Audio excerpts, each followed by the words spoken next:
Morning, welcome to the Allotment Gardener. It's the 8th of September. We've got some jobs to do today, but we're going to have to do them whilst dodging the showers because it's rain, shine, rain, shine. So let's see what we're going to do. First job I'm going to do is clear out this potato bed. We'll sack all the potatoes up once we put them out to dry, and that'll give us an empty bed, which, knowing the rotation, is the beans coming here. So what we'll do is we'll start preparing a bean trench.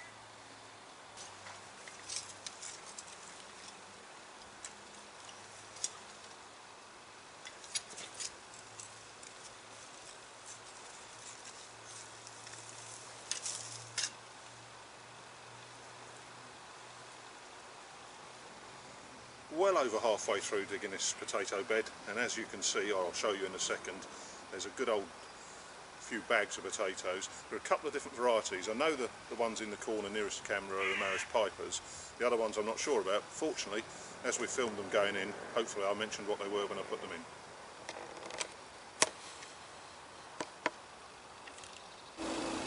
Well, I've got to say that this bed has produced a much better return than the experimental bed. We've been taking spuds out of this bed for a couple of weeks now. Now we've cleared it and we've got, I would say, 2 sacks full there, so that will keep us going for quite some time.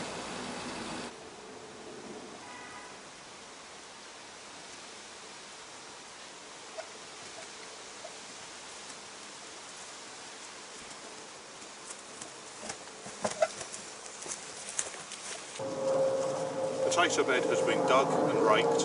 I hope I've gone deep enough, because if you remember earlier in the year we were finding potatoes popping up everywhere. We've worked out the reason. It's because I dig the trenches so deep.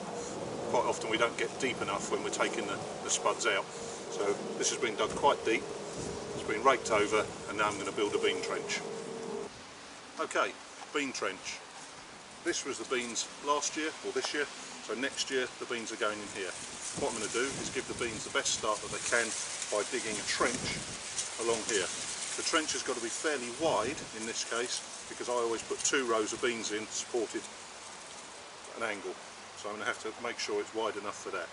You can use this same method for growing your courgettes and your pumpkins, etc. Dig a pit, put well rotted manure or compost in it and plant into that. It means that you don't have to have the whole bed with manure or compost in it. You can just have normal soil around it and they'll grow. This obviously saves a lot of money when you only put in, like we've done, 7 plants in that bed this year. So I'll get to work on digging the trench now.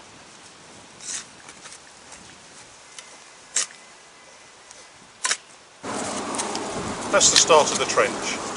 I'm going to put a load of rotted manure in it, but you do have the opportunity to put your kitchen peelings, etc. in it, or even compost that you've made.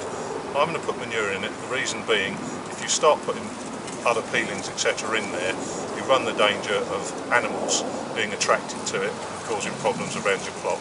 So it'll be rotted manure mixed in with the soil that I've already dug. I'll show you a picture of the trench, mix it in, and then I'll move it over and do the second half of the row. As I say, it's got to be fairly wide.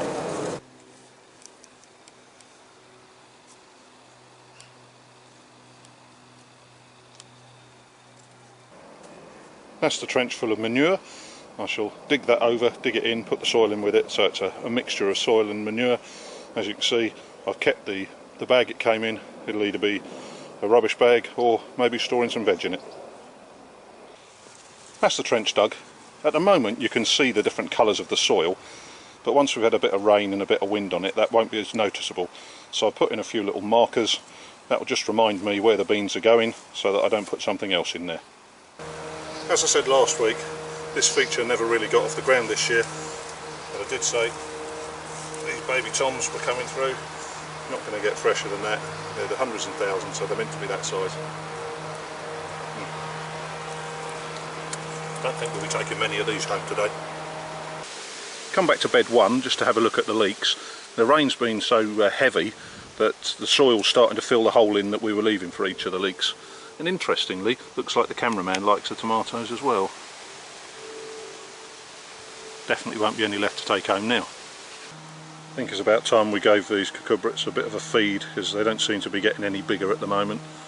There's a few of them about, but no bigger. Camera doesn't show this particularly well, but the top of that habanero in the picture is bright orange. coming along very well. I actually took one off the other day and I must say it was lovely and spicy. A little bit for these, maybe another week or two, and they'll be ready for picking as well. That's one of the Apaches. That's the second lot coming through. We took a few off previously, a bit bigger than that. And right next to them we have the 3 modular trays that we put in previously, with the lettuce salad bowl, the broccoli, and best of all, the cabbage. I think we'll be taking a couple of these tomatoes home with us as well. Guess what we're having with our tea tonight? I promised I was going to take one of these, and I am. That's solid as anything. I'm going to curry it, just a little bit of turmeric, a bit of butter and some mustard seeds, and put it on the side of the plate with the rest of the roast. Absolutely delicious that's going to be. That's the last of the beetroots out the ground. Still getting baby carrots, a couple of corns. It's really just weeding that's left to do today, so I think I'll call it a day. Get on with that. I can't imagine you want to film of us weeding, so we'll get on with that and catch up with you next week.